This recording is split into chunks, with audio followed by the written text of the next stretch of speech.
time for the Susan Taylor Podcast, where we discuss the yoga of mind, medicine, and healing. Author of Feeling Good Matters, Sexual Radiance, and the Vital Energy Program, Dr. Taylor imparts authentic knowledge and practical tools that inspire, educate, and empower us to be a healing force for positive change. So join us and take your life and our planet to the next level.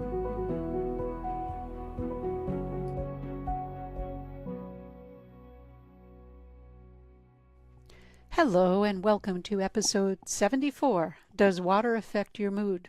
A look at hydration. Although it's well known that water is essential for human survival, it's only within the last decade or so that we have begun to understand the role in the maintenance of brain function. You know, it makes sense. Our brain is 75% water, so when we get dehydrated, our brain actually shrinks. Even mild dehydration, which can be caused by simply exercising on a hot day, has been shown to change brain function. In today's episode, I'd like to discuss the physiology behind hydration, the mood-hydration connection, and how to increase your cellular hydration. We know that water is a natural resource that's required by everyone. All of us need it to satisfy our health-related needs. It includes our body composition, mental focus, sleep, and even recovery. And it's evident that water is one of the key elements responsible for all human life on Earth, as well as animals, of course, and plants, and all living force, anything that's living, and it's vital for survival. The human brain is composed of 95% water, lungs 90%, blood 83%, muscle 76%, bones 22% water. So we can see that there's an important component that we can see the importance of how water is needed for our body to maintain its health, as well as our mind-body complex. So we see the importance of how water is so useful in the health of our body-mind complex. Most people drink below their daily recommended quota, at least that's what's been reported. And even if they do drink their daily quota, they really don't absorb necessarily what's needed intracellularly. Research has been reported in the Journal of Nutrition. It was called Mild Dehydration Affects Mood in Healthy Young Women. And in this study, they reported that in healthy young women, there were mild levels of dehydration, which resulted in adverse changes in key mood states such as their vigor, fatigue, as well as increasing of headaches when they were dehydrated, difficulty concentrating, without substantially altering any key aspects of really cognitive performance. I tried to find a relation between cognitive performance and dehydration, and I couldn't find that, although I still think that there's an issue with that. But I couldn't find research to back it up, so I won't report on that. It's also been revealed that even mild or temporary dehydration can alter brain function and even impact our mood. It was reported in 2013 in the British Journal of Nutrition. In this study, they used 20 healthy women in their mid-20s, and they were deprived of all beverages for 24 hours. And while there was no clinical abnormalities that were shown or observed, in the biological parameters that they use in studies like urine, blood, saliva, thirst and heart rate did increase, and urine output was drastically reduced. Now that's common, but and then I'll just say, as expected, their urine did become darker because that happens. But as far as mood effects, well, the authors noted that there were significant effects of fluid deprivation on the mood, including a decreased alertness and increased sleepiness, fatigue, and confusion. And any of us would know that if we didn't drink enough. I know that I find that I get a little bit tired or sleepy feeling. The most consistent effects of mild dehydration on mood are the sleep-wake parameters that people find. That's why I've heard people even say when you feel tired, drink a glass of water and it'll perk you up. Now, this again is from a very Western paradigm that I'm talking about. Next week I'll talk about an Eastern paradigm in looking at this, but for today I'm really going to be speaking about the Western approach. But what they did find in this study, back to the same study, is within 20 minutes of drinking some of the water, the effects are usually reversed. So dehydration-induced headaches are also rapidly alleviated once you're rehydrated. Now, I know there's controversy on whether cold water versus warm water actually what absorbs more. Studies show that cold water absorbs faster because it leaves the stomach. However, I still think that warm water has a different effect on the mind, and I would suspect it's probably more utilized, but that's an opinion. That's not what the research shows. Okay, so let's move on and let's talk more about water and what it really means and what hydration is all about. We know that all chemical reactions in our life take place in aqueous solutions. You need liquid to have that happen. And hydration is the key to all biochemical and physiological happenings actually in the body. Because as we get older, we know we dry out. It's going from a plum to a prune. And so that's really what takes place in the dehydration process. But what happens when we lack the sufficient fluid to allow cellular mechanisms to actually happen? And that's perhaps one of the reasons behind our problems that we have is this: we don't have enough water in our cellular mechanisms, and that's what I'm going to focus on today. So hydration can be the reason for that.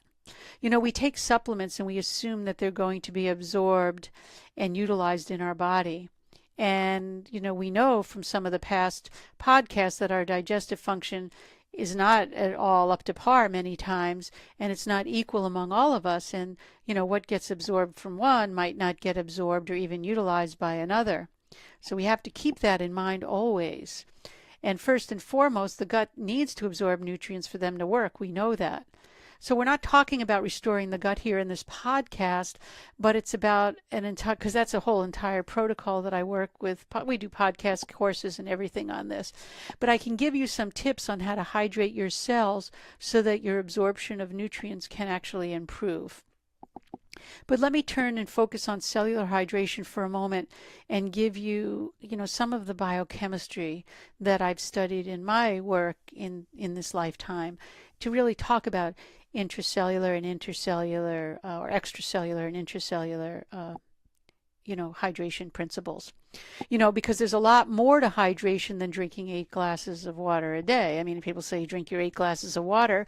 I know that I could drink 8 glasses of water a day, and I can tell you I could still be dehydrated, because I'm one of those people, if we look from a traditional Chinese medicine or an Ayurvedic perspective, and I'll get into this next week, my absorption isn't like someone who doesn't have the same physiological or anatomical qualities to them. What's really important, though, is how much water reaches our cells and how our cells use it, and everyone's different. Let's turn now to our mitochondria.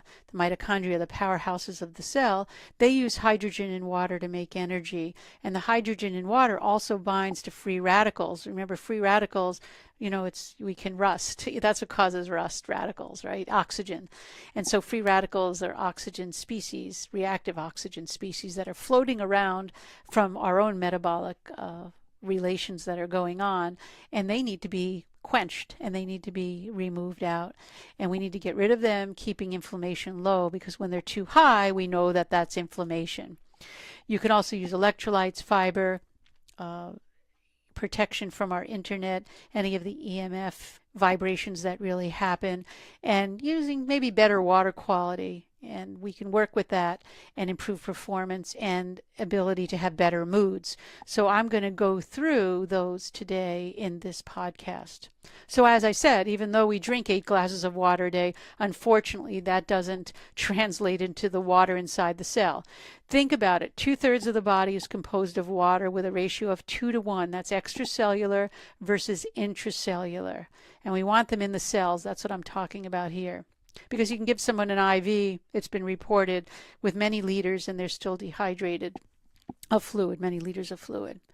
And it turns out that it's really the reason of why we age. The aging process, we always say we dry out. We lose our ability to get water from the vascular system to our to the extracellular environment, from the extracellular into the intracellular to stay hydrated. And that's what happens. And if we could bring that extracellular to the intracellular environment, then our aging just might slow down, and if not reverse for some reason, and be a lot slower. Because water is the ultimate element that allows our metabolic reactions to take place, as I mentioned, including removal of toxins, the reactive oxygen species, but also toxins that we have in our environment, that happen.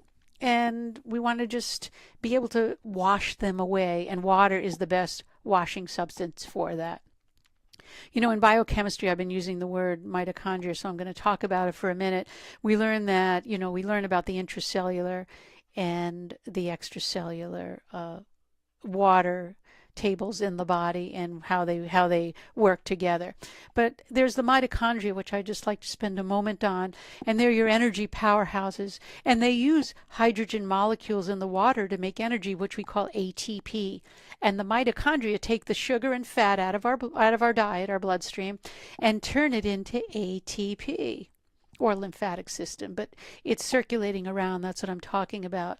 And we take that, they break it down, and it makes our energy current, which is ATP. And it happens with a few enzymatic reactions that happen in the respiratory chain, which is embedded in the walls of the mitochondria. And in the last step of this reaction, it requires 4 hydrogens, 2 oxygens, and it creates with the 2 electrons. And what we do, it gives us the ATP. And given that water has 2 hydrogens for every oxygen, and they're concerted electrons to finish this last step of energy production, we need to have water. That's the point here. You need to have water. And water's H2O, right? 2 hydrogens to 1 water. So we need 2 molecules of water to make that happen. So with aging or inflammation or any decline in our life force, it's ultimately one of either a loss of fuel production at the mitochondrial level. It's ultimately one of a loss of fuel production. We need to have that ATP and fuel production at the mitochondrial level for things to really keep working for us, the respiratory chain.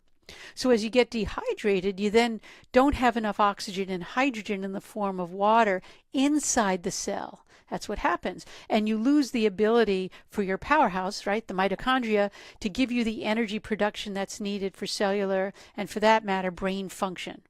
So keep in mind that oxygen is not only derived from the air, but it's also derived from the hydrolysis of this intracellular water that gives you your hydrogen and oxygen. Remember, again, water has 2 hydrogens and 1 oxygen, as I mentioned earlier. So keep in mind also, just as a reminder, the hydrogen in the water is what binds to the free radicals, or helps bind to the free radicals and gets rid of them, keeping your inflammation low. That's why they have water with hydrogen molecules in it. But it's not that simple. And it's something that it's much better, I think, happening on the inside level. Even if we feed ourselves, again, we have to have the inside levels working with all the organ systems, and that's why I feel it necessary to talk about the second part of this next week. Now, people have asked me, well, how do I know if I'm hydrated? I'm just going to be brief about this. They're able, in science, we have research tools that can actually measure the electricity through your cells, and it's ideally a way to really test cellular hydration when at that moment in that time, and it's called phase angle. And when your cells are hydrated, their membranes stay tight and organized, and it can help hold and pass an electrical charge. Because remember, we're all electrical beings. That's why we have so much difficulty with the EMF, radiation, really affecting our water balance within the body itself. So keep that in mind. So the phase angle is a measurement, and it shows how well your cells carry and pass on electrical charge. And they say, a phase angle of 10 means your cells are perfectly hydrated, perfect shape. And if it gets below 3.5, they said, well, you're probably on the place of expiration, because you need cellular hydration to stay alive and well. So I can say that cellular hydration matters for your mood, right? If you're not having the necessary fluid that you need to drive nutrients, to drive cellular reactions, enzymatic reactions, even to convert nutrients to our neurotransmitters in our brain, of course our mood is going to be affected. So let me just look at some of the ways in which we can actually increase our hydration that will help you to just get started. We need to get electrolytes for better hydration. And the best way to hydrate is to use electrolytes dissolved in water to give it the ability to conduct electricity within your body. Water on its own doesn't actually conduct electricity. You know, if you were to zap pure distilled water, the electricity wouldn't go anywhere. It's only when you add electrolytes to the water does it hold a charge. So many cells run on this electricity. So we want to have plenty of those electrolytes dissolved in our cellular water so that our cells can carry that electrical charge. So that makes sense, doesn't it? Because many of our brain cells, for example, have high voltage gated ion channels. That's a fancy way to say that they communicate with each other, and that's how the neurotransmission takes place. You want to make sure that you have plenty of electrolytes so this can really happen. And the most important electrolytes that we see are sodium, chloride, potassium, magnesium, and calcium. And what we can do is we want to balance all of those. And there are many drinks that do this, but they say that it's better to take the electrolytes through supplementation, adding it to the water, than in the drinks that call themselves electrolyte drinks. The next is fiber for gut hydration. And I bring this up because there are many people out on the keto diet, and if they don't have enough fiber, well, it'll last a while, maybe a year or so, but there's going to be some dehydration issues associated with that, I believe, later on. And again, that's my opinion. Because another component, or important component of keeping the body well hydrated, is fiber. In fact, it's one of the most important mechanisms in which our fruits, vegetables, and ultimately our body are going to manage water. You know, you take the fiber out of a fruit, it doesn't have any, it dries out. That's how we stay that's how things stay hydrated. Fiber helps you as well as the plants, and it adds bulk to your food and makes the food stay in your gut longer, which allows you to digest food more fully and get more nutrients out of it. And soluble fiber, there's soluble and insoluble, of course, but we'll talk about the soluble because it absorbs a lot of water as it passes through your system. And it distributes it through the intestinal wall. So instead of your water being peed out right away or leaving the body right away, it heads to your bloodstream and gets into your cells. Keep that in mind. Vegetables are packed with fiber, as well as antioxidants, of course, lots of nutrients, and the polyphenols that make your brain stronger. So fruits and vegetables also contain other valuable micronutrients, and you can look into that, or, you know, there's many charts on that, and they really help the gut microbiome in and of itself in keeping hydrated and viable. Take this viable. So take it. If you take a prune and put it into water versus a plum and put it into water, it's very hard to bring that prune back to full plum level. And so keep that in mind. We want to keep our intestines nice and hydrated also. And the third are the electromagnetic fields that mess with our cellular hydration. We have the EMFs, the electromagnetic fields, from Wi-Fi, cell phones, radio towers, and other wireless electronics that interfere with the cell's natural electric currents. And that's why you have to be really careful. And again, we in our home, I said this, I think it was even last week, we turn off our routers at night because you really need your cells to get a break from constantly being bombarded. And this is why. Your cell membranes have little gaps in them called tight junctions that organize and direct the flow of electricity across your cell membrane. Tight junctions also control what can get in and out of your cells. It's the junction, it's the doors that let things in and out of your cells. They keep damaging compounds out. They're the damage control. They're watching your cells. EMFs loosen your tight junction, so they loosen it up. They loosen up the hinge. And research has shown that exposing brain cells to an EMF signal loosens junctions in the blood-brain barrier, and that's the lining of your brain that keeps it safe. Loosening your tight junctions also causes electricity to leak and messes with the electrical communications across your cell membrane. So even if you have plenty of water and electrolytes, you're still going to be loosening up that junction. And that's why I always suggest again and again, turn off your Wi-Fi router before going to bed. And lastly, I'd like to just say water quality does matter. If you're using a reversed osmosis, you're taking a lot of the minerals or probably all of them out of your water. And, you want to filter your water to properly hydrate, but you also have to be careful of what you're taking out if you're taking out minerals.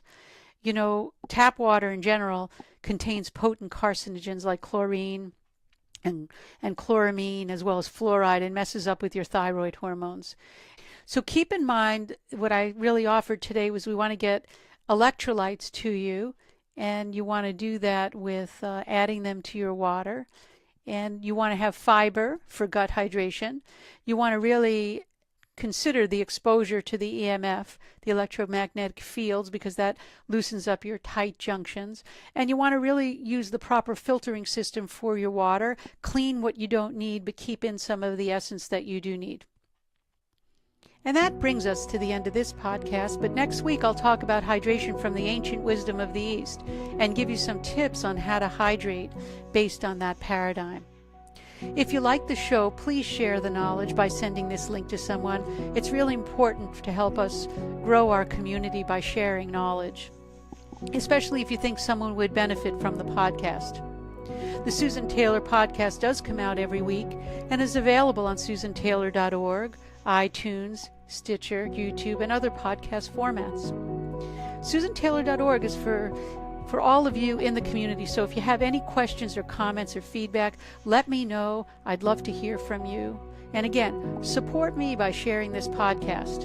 And thanks for listening. And until next time, remain calm.